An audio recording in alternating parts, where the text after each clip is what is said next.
Maka yang mu'tamad, qaul yang mu'tamad,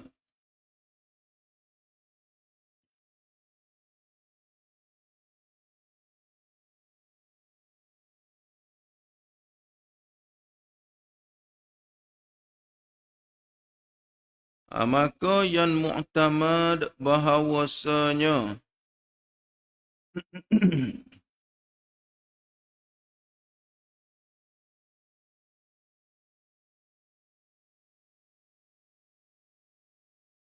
bahawasanya tiada ia melainkan dakwah sebarang rasul, tiada ia melainkan dakwah sebarang rasul yang dibangkitkan kepada itu orang, yakni kepada itu umat tu.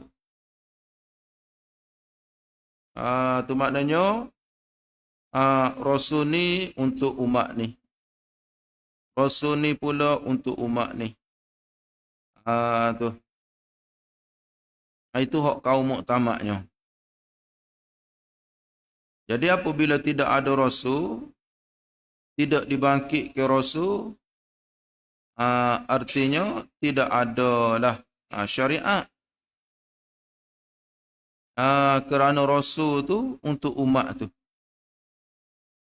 Bukan adakah asalkan mana-mana rasul dak lah. Maknanya rasul tu untuk umat tu saja. Macam kita kata dibangkitkan Nabi Isa menjadi rasul untuk dakah Bani Israel. Jadi manakala tak ada diangkatkan Nabi Isa tu ke langit, jadi tak ada rasul lah. Terputus rasul. Dan atas qaul ini, dan atas ini qaul, maknanya atas ini qaul ulama, kaum muktamad ni. Atas ini kaum muktamad, maknanya dakwah sebarang rasul yang dibangkitkan kepada umat tu. Bermula segala orang yang ahli fatrah, orang-orang hak terputus dua rasul, itu tiada mukallaf, tidak mukallaf, tidak ada taklif syarah atas dia. Diangkatkan Nabi Isa ke langit, kemudian sebelum daripada dibangkitkan Nabi kita jadi rasul tu, tidak ada rasul situ.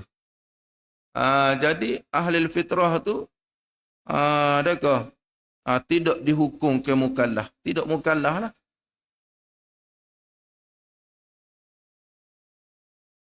Dan orang yang mati zaman itu, zaman ahli fatrah ni, tiada kena seksa, tidak diazabkan dalam neraka dak.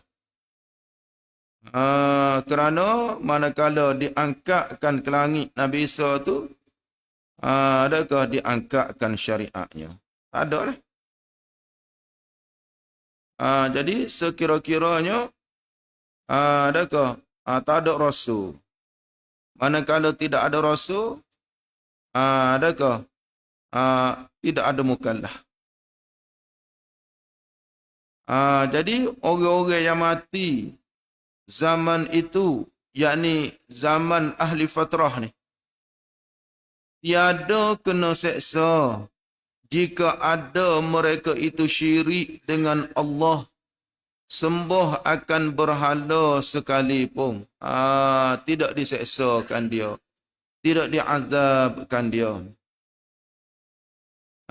Jadi bertepaktanlah dengan ayat Quran. Nabi kata, wa ma kunna mu'adzibina hatta nab'atha rasulah. Dan tidak adalah kami tidak adalah kami mengazabkan mereka itu, manusia itu, sehingga Adakah kami bangkitkan kepada mereka itu rasul.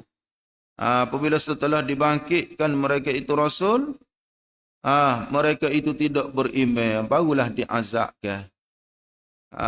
Tu artinya orang yang daripada ahli fitrah ni adakah terlepas daripada azab Allah walaupun duduk dengan syirik, duduk dengan bagai-bagai maksiat pun tidak diazabkan dia kerana tidak ada rasul. Tu ahli fitrah ni, dia tak ada rasul. Ratus-ratus tahun jugalah.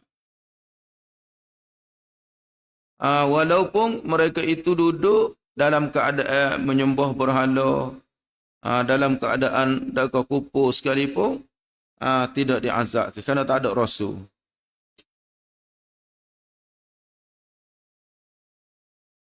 Dan apabila engkau ketahui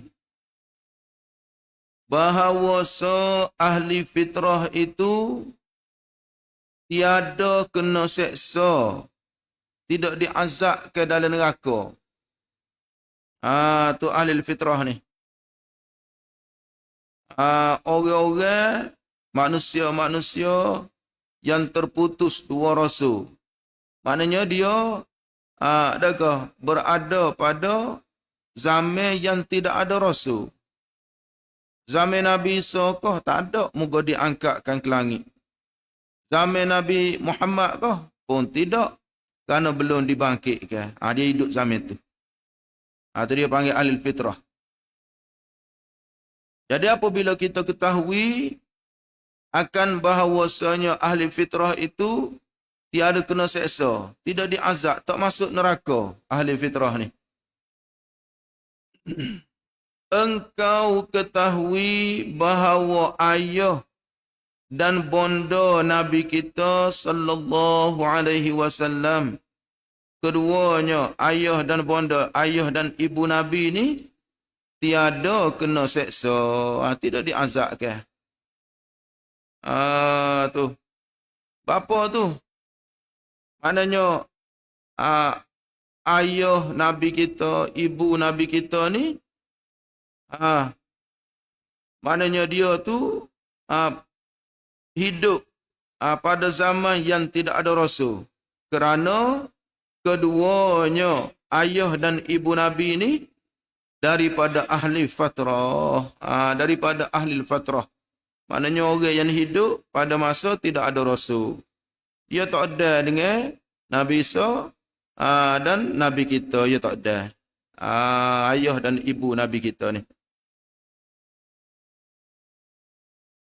Kerana adakah kandungan Aminah ni 2 bulan, Abdullah wafat. Ayah Nabi kita nama Abdullah wafat. Dan umur Nabi 4 tahun, Siti Aminah pula wafat. Jadi tak ada lah. Tak ada dengan Rasul. 4 tahun tu dengan 40. 36 tahun lagi. Maknanya nak jadi Rasul. Dia ada 4 tahun je. Jadi sekira-kiranya masuklah ayah dan ibu Nabi ni adakah di dalam kumpulan ahli fatrah.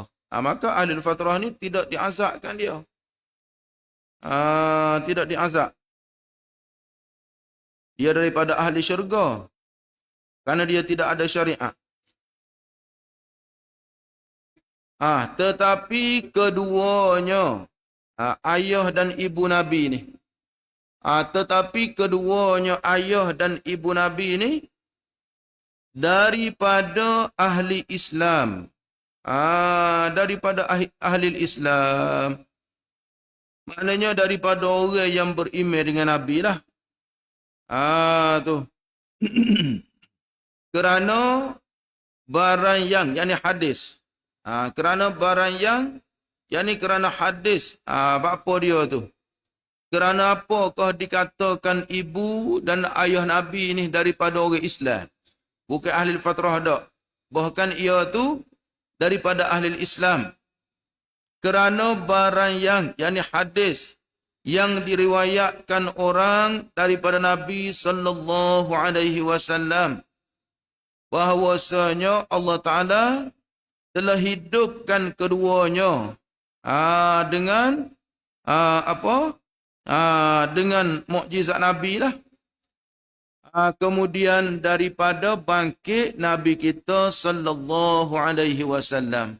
Kemudian daripada Nabi kita tu jadi rasul, Nabi kita datang kepada kubur ayah dia, kubur ibunya, membangkitkan ayah dia dan ibunya dengan mukjizatnya.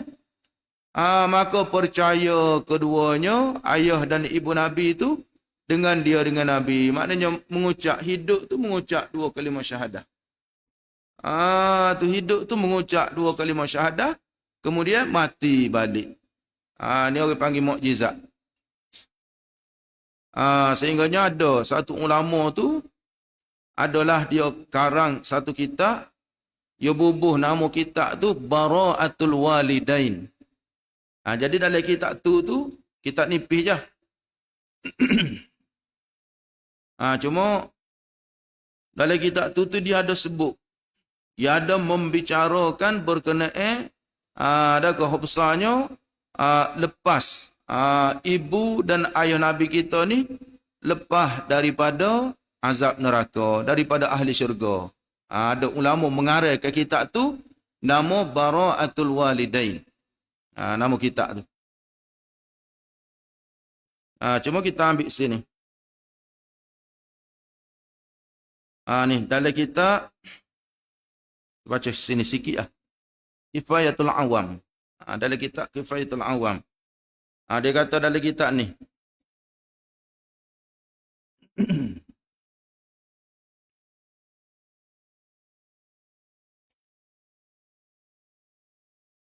Tambihun. Ini satu penjagaan. Dia kata dalam kitab ni. Idza amilta anna ahlal fatrati, apabila beramalah engkau, ayyuhal muta'allimun, anna ahlal fatrati, bahawasanya ahli fatrah tu najuna 'ala rajihi. Ahli fatrah ni lepas mereka itu daripada neraka atas kaum yang rajih, atas kaum muktamad. Segala-gala manusia yang hidup pada masa ahli fatrah, maka mereka itu tidak kena azab. Tidak diazabkan dia.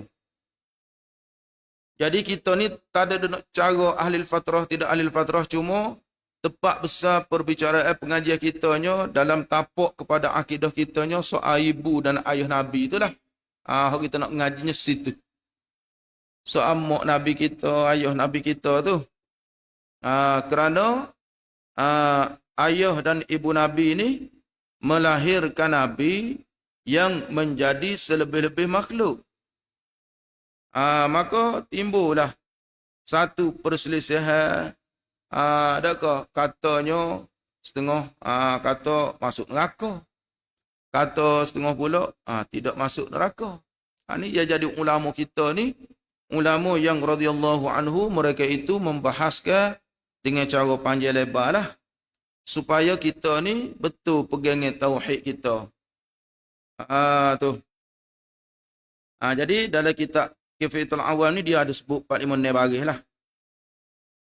Jadi apabila begitu, apabila kita mengiktikadkan kata ahli fatrah tu lepas daripada api neraka, amilta anna abawaihi sallallahu alaihi wasallam, nascaya mengerjalah oleh engkau bahawasanya dua ibu bapa Nabi kita sallallahu alaihi wasallam najiani, lepas kedua-dua ibu bapa Nabi itu lepas daripada neraka, likaunihima min ahlil fatrati, kerana keadaan kedua ibu bapa Nabi itu masuk dalam kumpulan ahlil fatrah. Ahlil fatrah ni maknanya manusia-manusia yang hidup pada masa terputus dua rasul, tidak ada rasul. Tu. Diangkatkan Nabi Isa ke langit, maka secara tidak langsung syariatnya dah terangkat. Berbeza dengan Nabi kita. Nabi kita diwafatkan Nabi kita, tetapi dikekalkan syariat Nabi kita ni sampai kepada hari kiamat. Tu. Berbeza dengan Nabi Isa tu. Nabi Isa diangkatkan Nabi Isa ke langit, kemudian tetap dakah diangkatkan juga syariatnya. Maka situ dia panggil jadi fatrah. Ahlil fatrah. Orang yang terputus dua rasul. Jadi manusia-manusia yang berada pada masa terputus dua rasul tu, adakah mereka itu daripada ahli neraka ataupun daripada ahli syurga? Tu. Jadi, panjanglah. Maka atas kaum muktamadnya, ahli fatrah tu daripada ahli syurga. Tidak kena neraka kerana berpegang dengan ayat wa ma kunna mu'adzibina.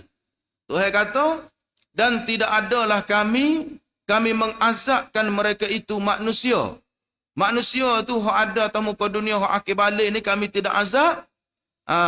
Hatta nab'atha rasulah.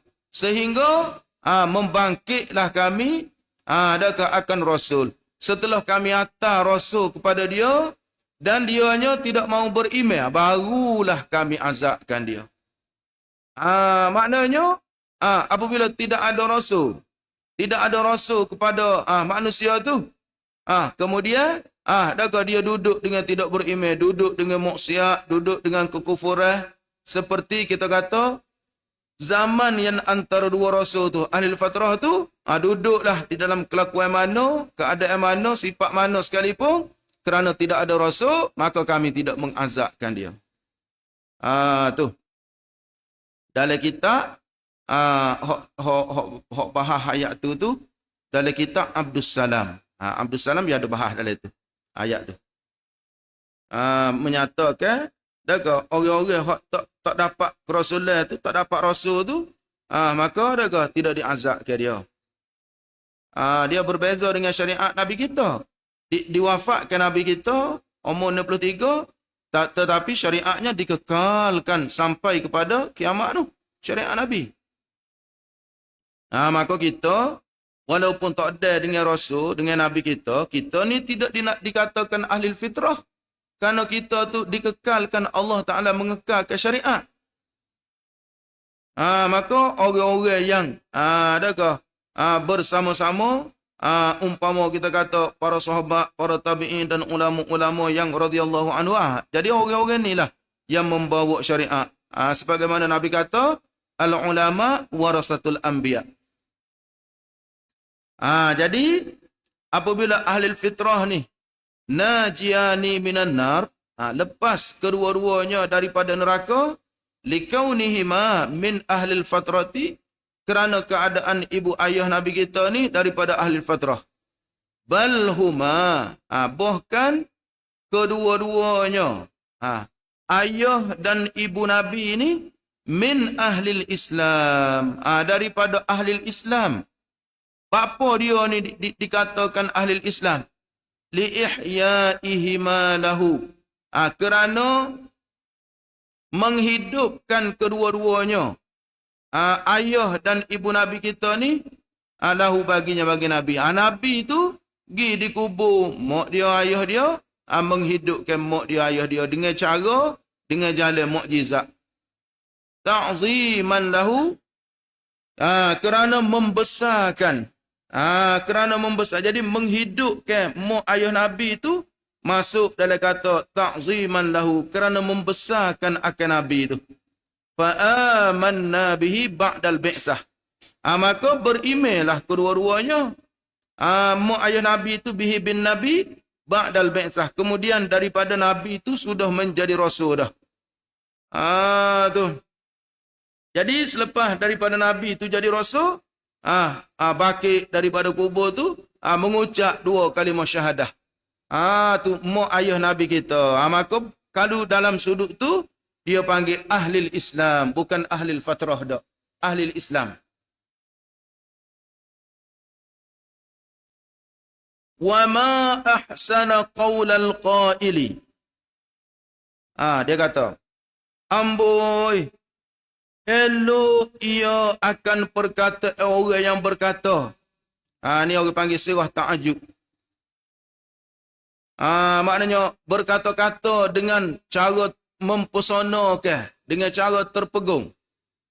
Mana orang bersyair ni? Aballahun nabiyya mazida fadlin.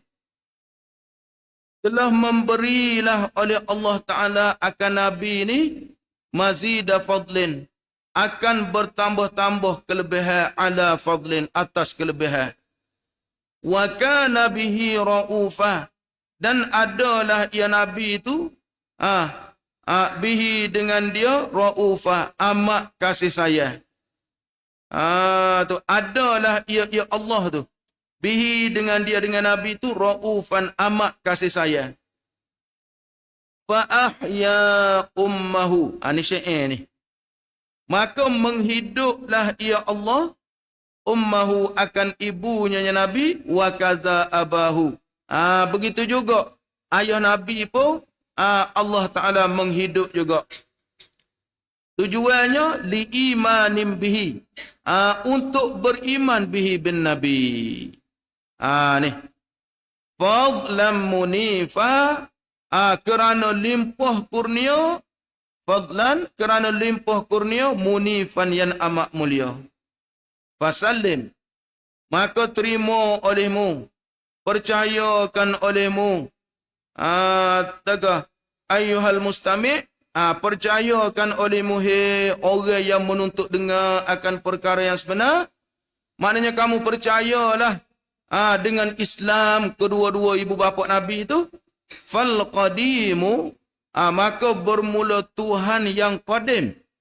Bidza qadirun, dengan ini amat kuasa. Tuhan amat kuasa menghidupkan yang mati. Wa in kana al-haditsu bihi dha'ifa. Ni sambungnya syair dia lagi. Dan sekalipun adalah hadis berkenaan dengan menghidupkan Nabi akan dua ibu bapa Nabi itu dha'ifa. Hadis tu hadis dhaif sekalipun, maka adakah salim.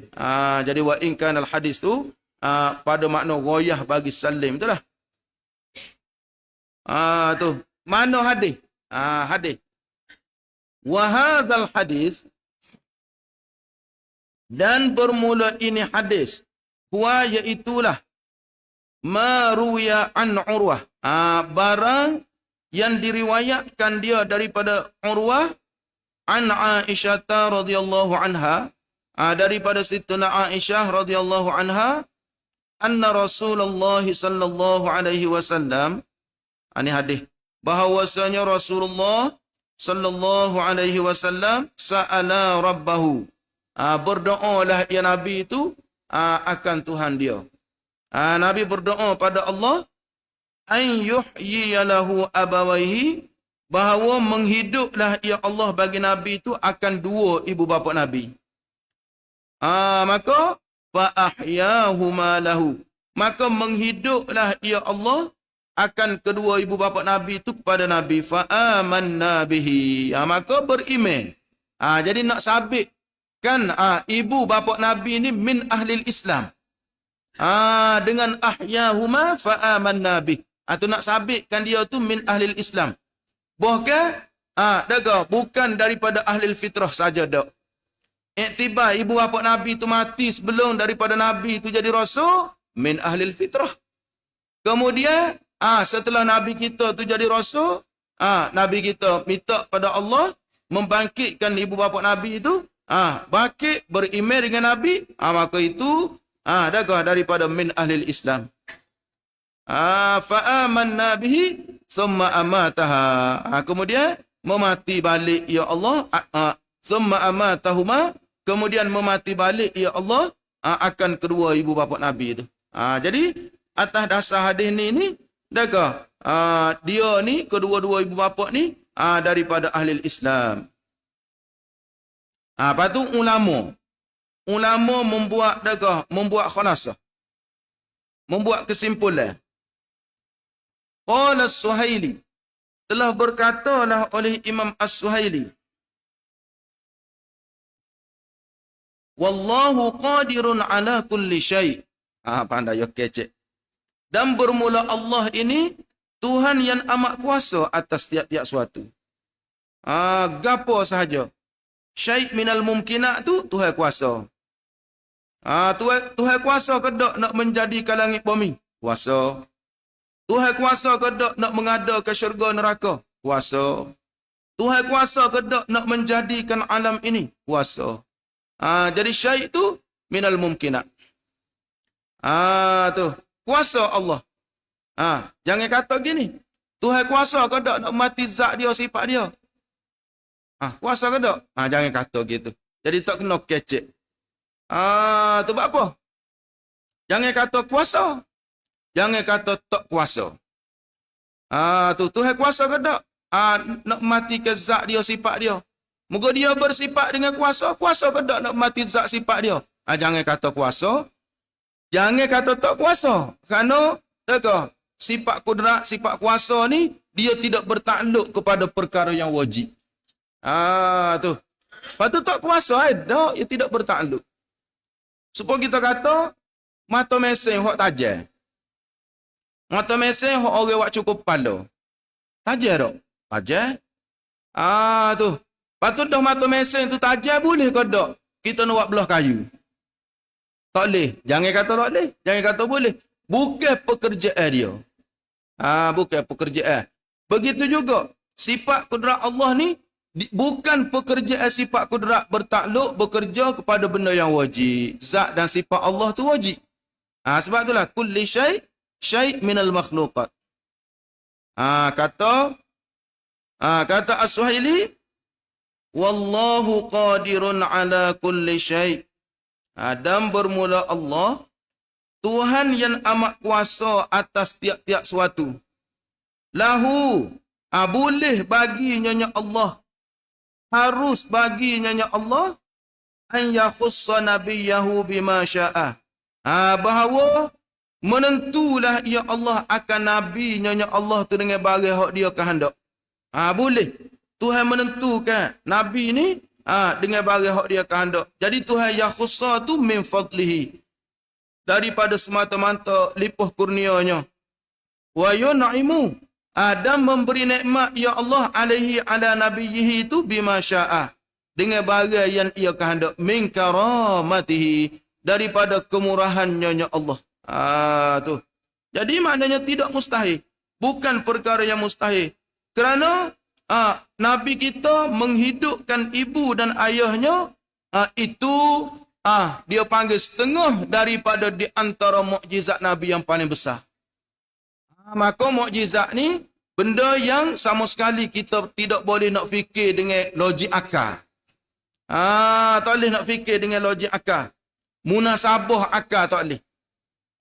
Kalau kita menerima segala-gala mukjizat Nabi yang lain, maka bapanya kita tak boleh menerima mukjizat Nabi membangkitkan ibu dan ayahnya. Kemudian daripada dia tu jadi rasul. Tu. Kemudian setengah bagi lagi hamba nak baca sini. Wala'alla hadzal hadisa, dia kata sini. Mudah-mudahan ini hadis ni.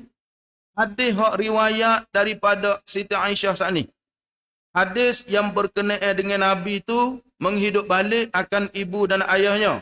Hadis ni sahha. Telah sahih ia. Maknanya hadis ni hadis sahih inda ba'di ahli al-haqiqati. Di sisi setengah daripada ulama-ulama ahli hakikat, ulama ahli tasawuf. Maka seluruh setengah ulama ahli tasawuf, mereka itu menghukum ke hadis ni hadis yang sahih. Tu. Jadi kesimpulannya, ibu dan ayah Nabi kita tu daripada min ahlil Islam. Tu mak dan ayah Nabi tu. Tu ambo baca dalam kitab Kifayatul Awam. Dalam kitab Kifayatul Awam dalam muka surat 13. Muka surat 13. Cuma dia ada satu kitab tu tak nipis juga. Ia ada cara lah bara'atul walidaini. Dalam kitab tu ia cara ulama membahaskan kelepasan dua ibu bapa Nabi tu daripada api neraka. Ada dalam kitab tu.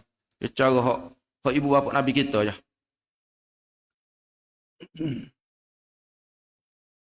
Seperti kata syair Melayu. Allah Subhanahu wa taala a'lam.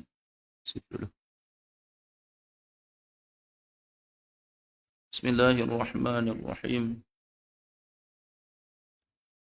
قال المصنف رحمه الله تعالى ونفعنا بعلومه في الدارين آمين يا رب العالمين.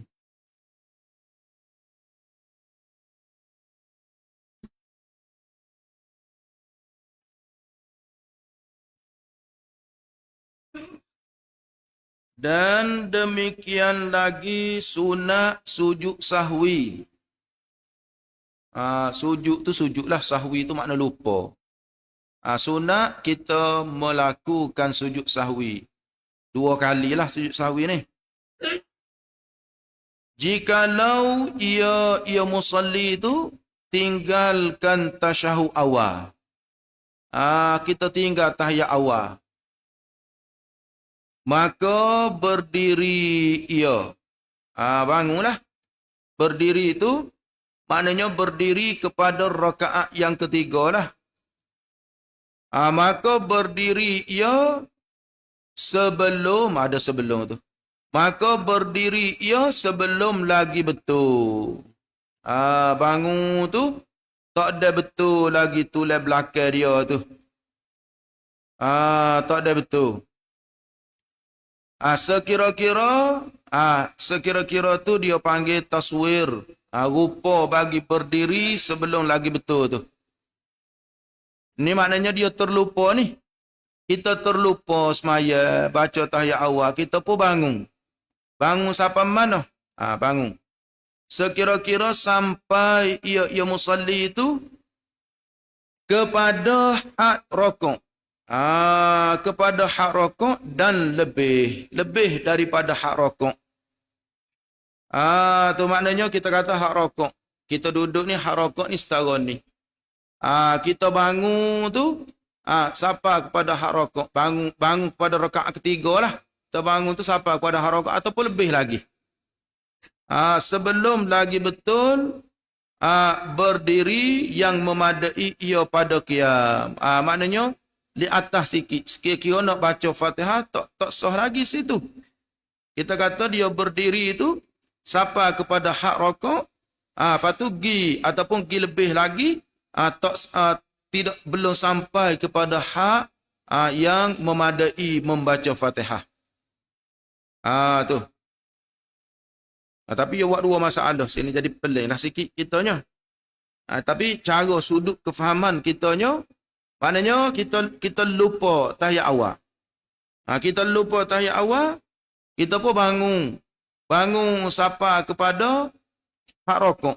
Bangun qiyam kepada rakaat yang ketiga tu, bangun tu siapa kepada hak rakaat ataupun lebih sikit. Tu. Tapi tak ada dah rasa nak baca per habis ni. Kita ayat dululah dah. Maknanya kita bangun, kita lupa tahiyat awal. Kita pun bangun siapa kepada hak rakaat. Bangun siapa kepada hak rakaat ataupun lebih lagi. Lebih pada hak rakaat sikit. Tetapi lebih tu tak siapa kepada hak yang kita dapat membaca Fatihah. Dengan bahawa kita kata belum betul tulang belakang.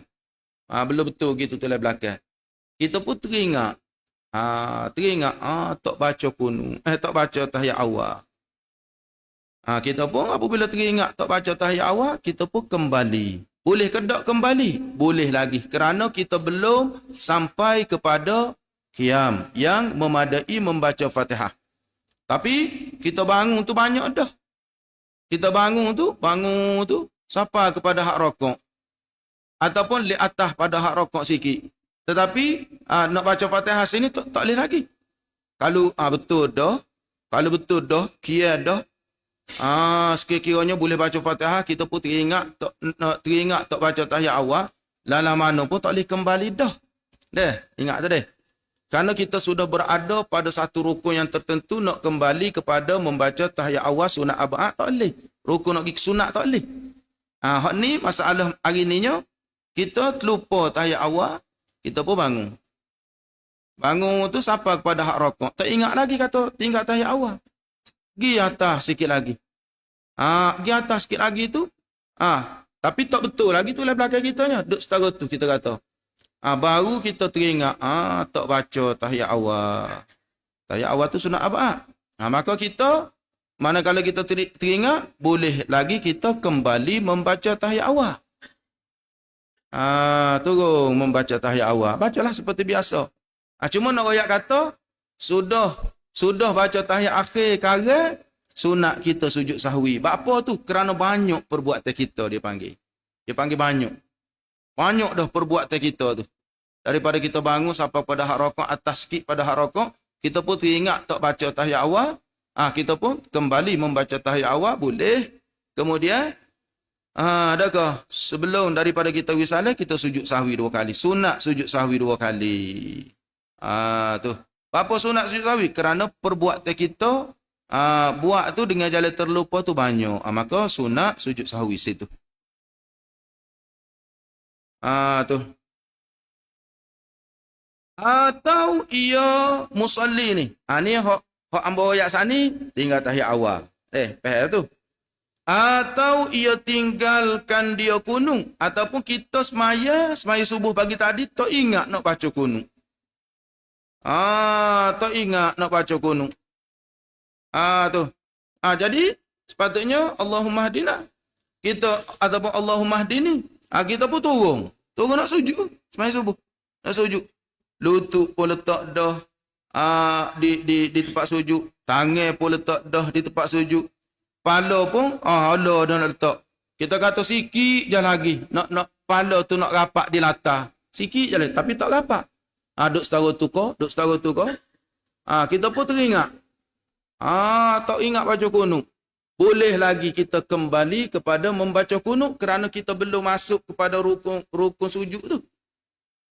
Sebab dengan masuk kepada rukun sujud tu dengan rapat dahi tu. Jadi belum daripada rapat dahi di tempat sujud tu kita pun teringat. Tak baca kunut. Boleh lagi kita kembali kepada tempat kunut, baca kunut. Tapi sunat kita sujud sahwi. Kerana dia panggil banyak perbuatan lupa kita tu. Tu. Maka kembali ia.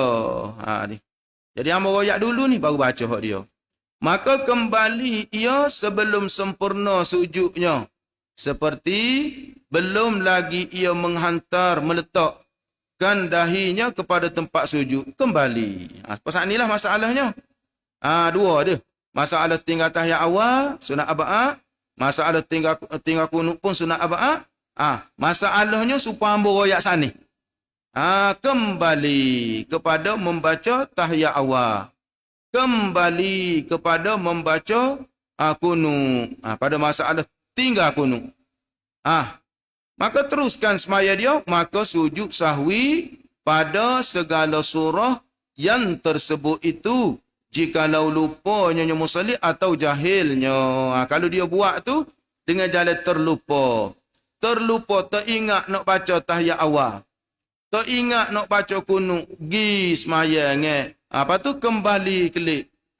Kerana lupa ataupun kerana jahil dia tu. Maka sunat dia sujud sahwi. Kunut baca dah tu. Tahiyat awal baca dah tu sunat sujud sahwi tu apa? Kerana banyak perbuatan dia yang dia lakukan dengan jalan terlupa dan jahil tu. Tu habis itu.